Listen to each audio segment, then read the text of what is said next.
성도님들이 좋아하는 성경 구절 베스트들이 있잖아요. 그 구절 중에 항상 빠지지 않는 순위에 들어가는 게 야베스의 기도입니다. 야베스의 기도를 떠올리면은 어느 구절이 가장 은혜로우냐면, 나로 환난을 벗어나 근심이 없게 하옵소서 하였더니 하나님이 그가 구하는 것을 허락하였더라. 근심이 없게 하옵소서. 우리 항상 이런 기도하지 않습니까? 근심되는 일 없게 하옵소서. 근데 제가 물어볼게요. 여러분, 예수 믿었는데 근심이 있나요, 없나요? 근심이 안 없어지는 거예요. 하나님이 우리의 기도를 응답하여 주지 않으세요. 성령이 충만하고 은혜가 충만할 때는 잠시 걱정이 좀 덜 들긴 하지만 잠깐이에요. 금방 근심이 차오릅니다. 유명한 이야기가 있잖아요. 한 어머니가 두 아들이 있는데 하나들은 어떤 장수예요? 우산 팔고, 하나들은 집신 팔고. 비 오면 집신 장수 아들 걱정되고, 맑으면 우산 장수 아들 걱정되고. 그러니까 맨날 근심인 거예요. 저도 비슷한 딜레마가 있는데 아직 자기 집이 없잖아요. 우리 한국 사람들의 삶의 목적은 내 집 마련 아니겠습니까? 그러니까 요즘 집값이 막 내려가고 폭락을 하는 거예요. 더 내려간다는 소문이 막 있고 부동산이 뭐 침체된다는 소문이 있으니까 은근 속으로 좋아요. 확 떨어져라, 폭락해라. 그런 나쁜 마음이 있어요. 한국 경제는 잘 모르겠고 집이나 좀 사보자, 막 이렇게 그런 마음이 있는데, 저희 형님이 하시는 일이 아파트 현장에 철물을 대거든요. 그 가게에서 일하다 보면은 집값이 폭락하면 안 될 텐데 어떡하지? 고민을 진짜 많이 해요. 기도할 때마다 참 말하기가 곤란합니다. 이걸 기도해야 되나 말아야 되나, 어떻게 기도해야 되나 말아야 되나. 그래서 뭐라 잘 말을 못 하겠어요. 집에 가는 기도는 잘 안 합니다. 큰일 날까 봐. 우리들 사는 게 대부분 이렇습니다. 뭐 이래도 걱정 저래도 걱정이에요. 다 걱정이에요. 과연 근심은 불필요한 것인가? 사라져야 하는 것인가? 노너에 이런 말이 있어요. 제가 평소에 노너를 즐겨보는 건 아니고 찾아봤어요. 그냥 사람에게 먼 염려가 없으면 반드시 가까운 근심이 생긴다. 사람이 미래에 관한 장래를 걱정하지 않고 살아가다 보면 가까운 시일 내에 근심거리가 찾아온다. 그런 말이죠. 교회는 때로는 사회 비판적인 시각을 가져야 되니까 우리 사회가 왜 요즘 이렇게 문제점들이 많이 발생하는가? 먼 미래를 걱정하지 않는 거예요. 그냥 나만 잘 살다 죽으면 되지 않을까? 먼 미래를 생각하지 않아요. 요즘 오염수도 방류하겠다고. 왜 방류합니까? 지금 당장 자기 이익과 자기 정치적인 목적을 위해서 방류하겠다는 거예요.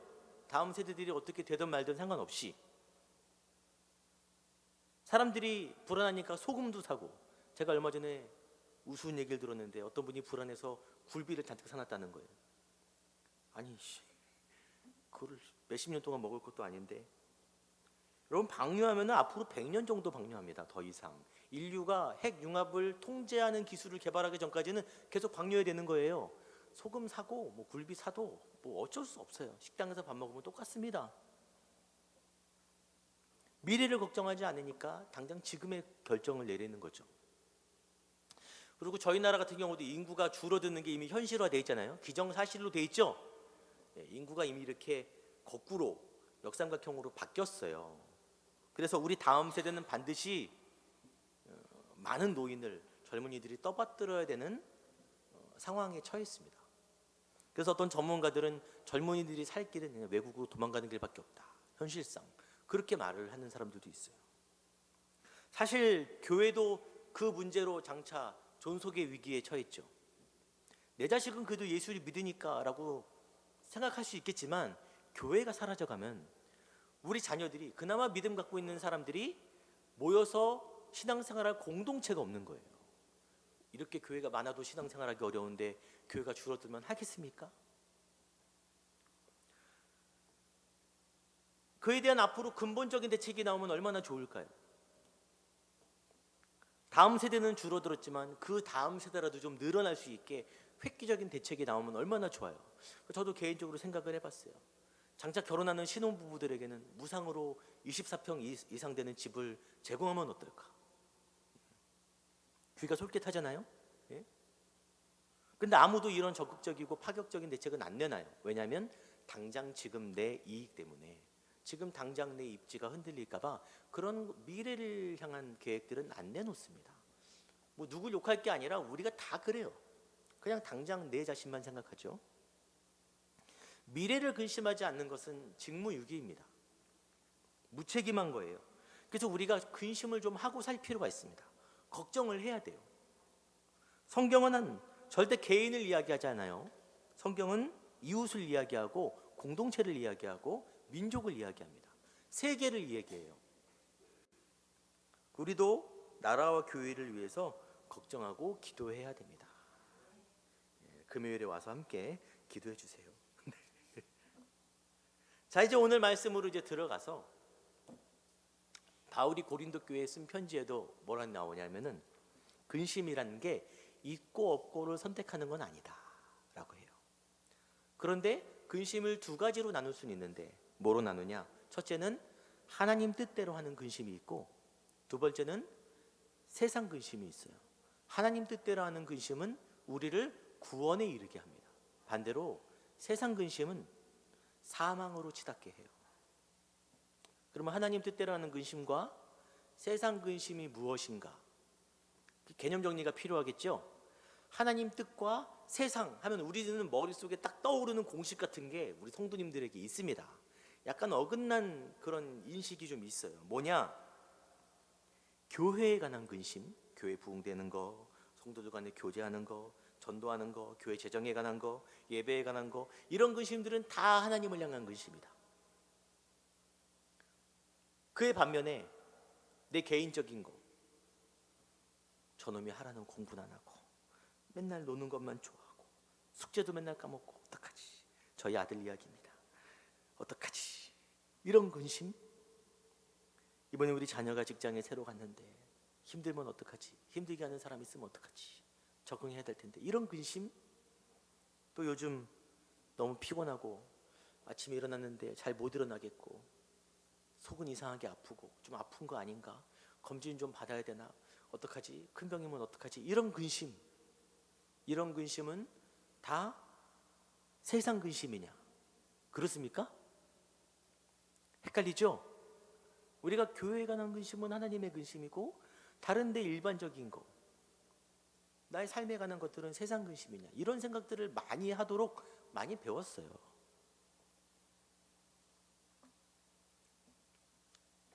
하나님과 세상의 구분은 교회의 안과 밖으로 나눠지진 않습니다.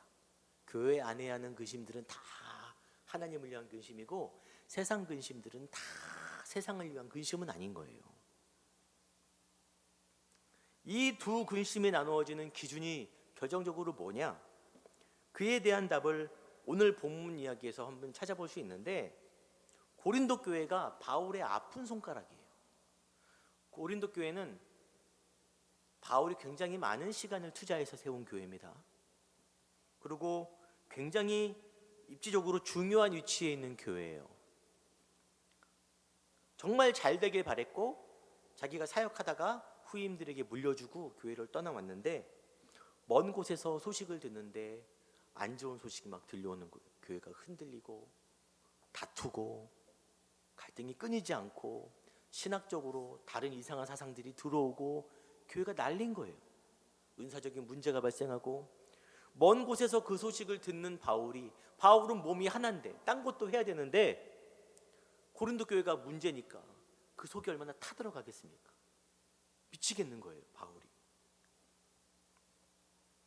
그 여러 가지 문제점 중에 특별히 바울의 마음을 아프게 하고 굉장히 까다로운 문제가 있었는데 뭐냐면 바로 거짓 교사들이에요. 거짓 교사들이 교회로 스며들어와서 거짓말을 가리키는데, 거짓말을 가리키기 위해서는, 잘못된 복음을 가리키기 위해서는 원래 있던 복음을 무너뜨려야 되잖아요. 그럼 원래 바울이 세워놓은 신학을 무너뜨리려면 누굴 공격하냐? 바울을 공격하는 거예요. 원래 우리가 메시지를 훼손하기 위해서 메신저를 공격한다, 그런 말이 있지 않습니까? 바울은 뭐 형편없는 사람이다. 바울은 진짜 사도도 아니다. 바울은 몸도 연약하고 나중엔 그냥 비하 발언까지, 바울은 못생겼지 않냐, 뭐 이런 얘기까지 막 하는 거예요.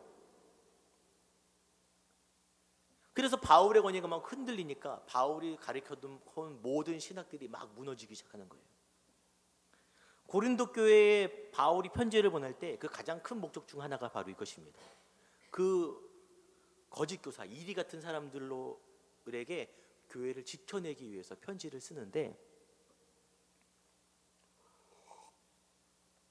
참 이게 복잡한 거예요. 바울의 진심은 고린도 교회가 영적으로 막 세워지기를 바라는 거죠, 제대로. 근데 바울도 사람이잖아요. 나를 비방하는 사람들이 있고 그 비방에 홀랑 넘어간 사람들이 그곳에 있는데 화가 날까 안 날까요? 나죠. 속상하기도 하고 화가 나기도 하고 막 서운하기도 하고 복잡한 마음을 가져, 괘씸한 마음도 들고. 게다가 우리가 다른 사람이 비방당하는 것을 변호해 주는 건 그 쉬운 일입니다. 적극적으로 할 수 있잖아요. 아, 그런 사람 아니야 라고 했으면, 내가 비방당할 때는 대응하기가 진짜 어려워요. 나 그런 사람 아니야 라고 말하면 지 변명하네, 그렇지 않습니까? 그러니까 바울이 고린도 교회 편지를 쓸 때마다 얼마나 고민을 많이 했겠어요. 자기 변명하는 것처럼 보일까 봐, 자기 권위를 세우는 것처럼 보일까 봐. 그래서 바울의 글들을 잘 보면은 그의 고뇌와 조심스러움이 곳곳에 묻어 있습니다. 곳곳에. 우리가 고린도 전, 후서 이 두 장의 편지를 알고 있잖아요. 근데 사실 바울의 편지들은 더 많아요. 한 4장 정도 됩니다. 뭐 더 있을 수도 있지만, 그 중에 고린도 전서와 후서 중간에 보낸 편지가 있어요. 그 편지를 일명 눈물의 편지라고 합니다. 눈물의 편지. 왜 눈물이냐? 바울이 눈물을 흘리는 마음으로 편지를 아주 강하게 써서 보냈어요. 이대로는 안 되겠다, 큰일 나겠다. 그래서 아주 강한 질책의 내용을 담아서 이 편지를 받아보는 사람들이 부들부들 떨면서 눈물이 막 뚝뚝 날 정도로 강한 메시지를 보냈어요. 그 교회와 지도자들을 향한 질책의 메시지를 담아서 보낸 거예요. 바울이 그 편지를 보낼 때도 보낼까 말까 고민을 하고, 보내고 나서도 괜히 보냈나 후회를 막 했어요. 괜히 내가 그걸 보냈나, 어떡하지? 후회하는 마음이 들었어요. 그러므로 내가 편지로 너희를 근심하게 한 것을 후회하였으나, 지금 그 얘기예요. 편지로 너희를 근심하게 한 것을 후회하였으나 지금은 후회하지 아니한다. 나의 진심을 오해하면 어떡하지? 오히려 부정적인 방향으로 그들이 튕겨나가면 어떡하지? 고린도 교회가 지금 굉장히 중요한, 선교적으로 중요한 교회인데 그냥 좌초될까 봐 노심초사하는 거예요. 근데 편지의 결론이 어떻게 지어지냐? 하지만 너희로 잠시만 근심하게 한 줄을 알미라. 잠시만 근심하게 한 줄을 알미라. 이 잠시만 근심하였다는 말은 뭘까요? 오늘 이 이야기가 말씀의 주제인데 한번 생각을 해볼게요. 바울이 고린도 교회를 세웠어요. 만약 저희 교회를 세웠어요. 그 바울이 떠나간 거예요. 제가 후임으로 있고 여러분들이 바울이 세운 교인들이에요. 신앙생활을 막 하는데 문제점들이 막 생겼어요. 근데 바울이 마음으로는, 사랑하는 마음으로는 걱정할 수 있지만, 요즘은 최신 시대니까 영상 편지를 보내서 여러분들을 호되게 질책하는 거예요. 내가 너희를 그렇게 가르쳤는데 너희가 어찌하여서 서로 비방하고 싸우느냐, 교만하느냐, 헛된 것들을 따라가고, 응? 막 그런 말을 하면 여러분 기분 어떻겠어요? 좋겠어요? 아멘 하겠습니까? 열받죠. 저도 후임 목회자인데 떠나간 바울이 그렇게 막 저한테 편지를 보내면 어떨까 생각을 해봤어요. 얼굴이 부들부들 떨리지 않을까요? 누군가가 우리의 잘못을 낱낱이 지적할 때 그게 정말 다 맞는 말들이면은 더 아픕니다. 원래 진실이 우리를 더 아프게 하죠. 팩트 폭행이라고. 저도 옛날에 그런 점이 있었어요. 그럴 때가 누가 나를 지적하는데 맞는 얘기인 거예요. 근데 굉장히 불쾌하고 자존심이 상하더라고요. 머릿속에 끊임없이 생각이 떠오르는데 어떤 생각이 떠오르냐? 그의 말에 맞는 말이지만 반박할 말들이 막 떠오릅니다. 아닐 수도 있는데? 그리고 한편으로는 그 사람에 관한 적개심이 피어오르면서 너는 잘났어? 너는 대단해? 너는 뭐 다 잘해? 막 그런 마음들이 막 떠올라요. 여러분도 그렇죠? 예. 저도 항상 설교할 때 하다가 지우는 경우가 참 많아요. 이거 말하면 안 되겠다. 그렇게 지우는 내용이 참 많습니다. 지웠다가 넣었다가 지웠다가 넣었다가 하다가 결국엔 빼는 경우도 많고 하고 나서는 후회하는 경우도 많아요. 괜히 내가 했나. 이거 자연스러운 반응이에요. 뭐 다들 그러잖아요. 여기까지는 비슷한데 그 다음이 중요한 거예요. 뭐냐? 잠시만 근심했다는 말이 뭐냐면 자존심은 상했고 화가 너무 나고 불쾌한데 그럼에도 그 가운데 하나님의 뜻을 찾아내는 거예요. 하나님의 뜻이 거기 있구나. 그렇지. 얼굴은 계속 화끈거리는데 내가 잘못하고 있는 게 맞지. 그냥 나를 솔직하게 인정하고 하나님을 향해 돌이키는 거예요. 이거를 우리는 회개라고 이야기하죠. 이게 쉬운 일은 아닌 거예요. 성경에 이런 모습을 잘 보여주는 인물이 다윗이죠. 다윗이 밧세바라는 여인이 너무 이뻐서 취했는데 아이가 생겼잖아요. 감춰야 되잖아요. 남편도 죽이고 자기 권력으로 그 소문이 새어나지 않게 꽁꽁 아주 공포적으로 통치하는 거예요. 얼마나 그 마음이 불안했겠어요. 얼마나 걸릴까봐 소문이 날까봐 노심초사했겠습니까? 밧세바는 숨겨두고 그 숨겨집니까? 배가 불러오는데 그가 하나님께 기도했을까요? 그 숨기는 동안 감히 기도도 못하고 전전긍긍하고 있는 거예요. 여러분 사람이 죄를 지으면요 그 죄 때문에 지옥에 간다고 하지만 사실 그 죄를 지음으로 인해서 이 땅에서 지옥을 이미 사는 거예요. 지옥을 이미 살아가는 거예요. 죄는 함부로 지으면 안 됩니다. 그 죄가 걸릴까봐 소문날까봐 그냥 매일매일 진땀을 흘리면서 악몽을 꾸면서 살아가게 되지 않습니까? 여러분 그런 게 있으면 빨리 털어놔야 돼요. 그렇게 전전긍긍하고 숨기고 있는데 선지자 나단이 찾아옵니다. 이 나단이 참 직설적인 사람인 거예요. 하나님이 그에게 말씀을 주셨기도 했지만 찾아와서 대놓고 왕이시여 그렇게 가진 게 많으면서 그 아내 한 명 있는 그 사람을 죽이고 아내를 빼앗는 게 옳습니까? 찔러도 이렇게 돌아서 찔리지도 않고 바로 찌르는 거예요. 다윗의 마음에 제가 다윗이었으면 순간 살심이 들었을 거예요. 저 주둥이만 닫아버리면 어떻게 해결되지 않을까? 그런 마음이 왜 안 들었겠어요? 우리야도 죽였는데. 그런데 그 자리에서 너무 부끄럽고 얼굴이 화끈거리고 너무 괴롭지만 다윗이 결심하죠. 하나님께 회개하는 결심을 하는 거예요. 다윗이 대단한 점이 그것입니다. 여러분 성경에 많은 인물들이 못 그랬어요. 사울 왕은 자기를 지적하는 사람들에게 창을 던졌습니다. 죽이려 그랬어요. 예수님 시대에 예수님이 종교 지도자들을 향해서 독사의 자식들아 막 아주 강하게 질책했을 때 그들이 회개하지 않았어요. 돌이킬 기회를 줬음에도 자기를 비방하는 사람들을 끝내 죽여버렸죠. 예수님도 죽여버렸어요. 자기를 비방하는 자들을, 지적하는 자들을.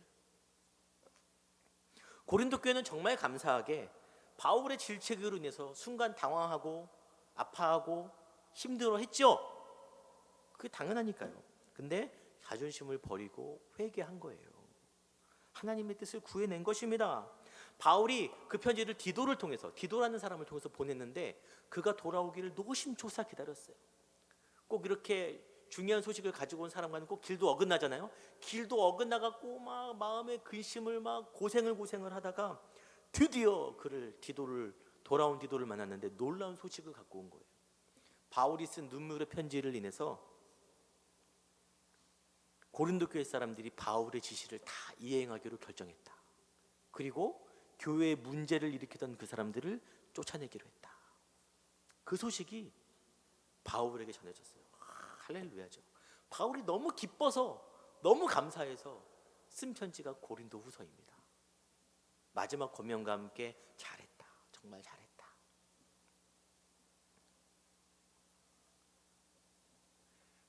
여러분, 고린도 교회가 근심 가운데 갈림길에서 결국 하나님을 택한 것이 하나님의 뜻대로 하는 근심이에요. 근데 만약에 고린도 교회 사람들이 자존심 상해서, 열받아서, 화가 나서 바울의 편지를 찢어버리고 회개치 않고 더 완악한 길로 갔다면 그들이 한 근심은 어떤 근심이 될까요? 세상 근심이 돼요. 세상 근심. 여러분, 교회 안에서 있는 근심일지라도 내 입지와 내 이익을 위해서 하는 근심들은 다 세상 근심이에요. 교회 아니냐 교회 바뀌냐가 문제가 아닌 것입니다. 제가 목회자로서 교회의 부흥을 위해 막 기도하고 근심할 수 있죠. 하지만 내가 교회가 잘 부흥돼서 나도 좀 편하게 살고 싶다, 떵떵거리며 살고 싶다, 나도 남들한테 자랑해야지, 이런 마음이 있으면요, 세상 근심입니다. 사망으로 이르게 하는 근심이에요. 여러분도 마찬가지죠. 교회 바뀌냐 아니냐가 중요한 게 아니라 그 중심에 하나님이 계시냐가 중요해요. 아멘을 해주시고 감사합니다. 예. 그 아멘이 결단이 되길 바랍니다. 여러분, 자녀를 위해 기도할 수 있어요. 근심할 수 있어요. 사업을 위해 근심해야죠. 건강을 위해서도 근심하죠. 원래 인생은 계속 근심하는 삶이니까요. 하지만 그 중심에 하나님이 있다면, 사무엘서 초반에 한나가 기도를 합니다. 한나의 근심이 뭐냐? 자식이 없어요. 그래서 자식이 없는 근심 때문에 기도할 때 그가 어떤 기도를 하냐? 내게 자식을 주시면 하나님을 위해 키울게요. 사역자를 키우란 말이 아니라 우리 자녀를 이 험악한 악한 세상에서 하나님의 자녀로 내가 길러보겠습니다. 하나님을 향한 근심을 하니까 하나님이 그의 기도를 이루어 주시고, 그 기도를 통해서 수많은 사람들이 회복되는 사무엘이라는 선지자가 나온 거 아니겠습니까? 우리 근심의 중심이 하나님이고 하나님의 영광을 위한 방향이라면 어떤 근심이라도, 어떠한 일이라도 하나님을 위한 것인 줄 믿으시기 바랍니다. 반대로 나를 위해서, 내 이익을 위해서, 내 감정을 따라서 내 분노와 내 교만을 충족시키기 위해서 하는 모든 근심들은 사망을 향해 가는 거예요. 제가 마지막으로 이 예화를 할까 말까 고민하다가 넣었는데, 사역을 하다 보면 장례 예배를 참 많이 인도하게 됩니다. 장례 예배를 인도한 것 중에 기억에 남는 가장 힘들었던 예배가 있어요. 뭐냐? 어떤 성도님의 자녀가 돌아가셔서 장례를 치르는데 그 자녀가 제 또래예요. 제 또래. 열심히 살다가 배달하다가 사고로 죽었어요. 아드님이 교회에 안 나오는 건 아닌데 가끔 나왔습니다. 정말 가끔.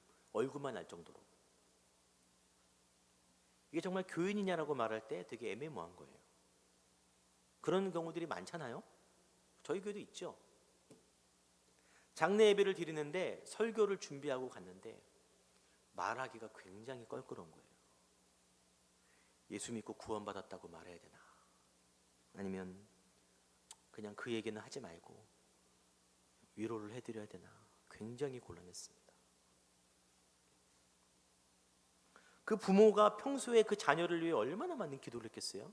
얼마나 많은 근심을 했겠어요? 잘 살도록, 그 가정이 화목하도록, 돈도 많이 벌고 잘 되도록, 얼마나 많은 기도 제목을 가지고 매일매일 기도했겠습니까? 부모는 다 그렇잖아요. 근데 그 수많은 근심들이 마지막 날이 되니까 딱 하나밖에 안 남는 거예요. 그 모든 근심들이 다 소용없고 딱 한 가지 근심만 들어요. 우리 아들 구원받았나? 우리 아이 구원받았나? 이 근심밖에 안 남아요. 서로 말을 못해요. 아까 제가 사람은 먼 미래를 근심해야 된다 그랬죠? 우리의 가장 먼 미래, 이 땅에서의 가장 먼 미래가 뭡니까? 하나님 앞에 서는 게 가장 먼 미래예요. 이거를 근심하지 않고 살아가면 안 되는 거죠. 태만한 거죠. 저희 모든 근심들이 교회 아니든 밖이든 다 예수님 앞에 설 그날을 향한 근심, 하나님을 향한 근심, 그 근심을 가지고 내 가정과 내 직장과 자녀들을 위해 기도할 때 하나님이 응답해 주시리라 믿습니다.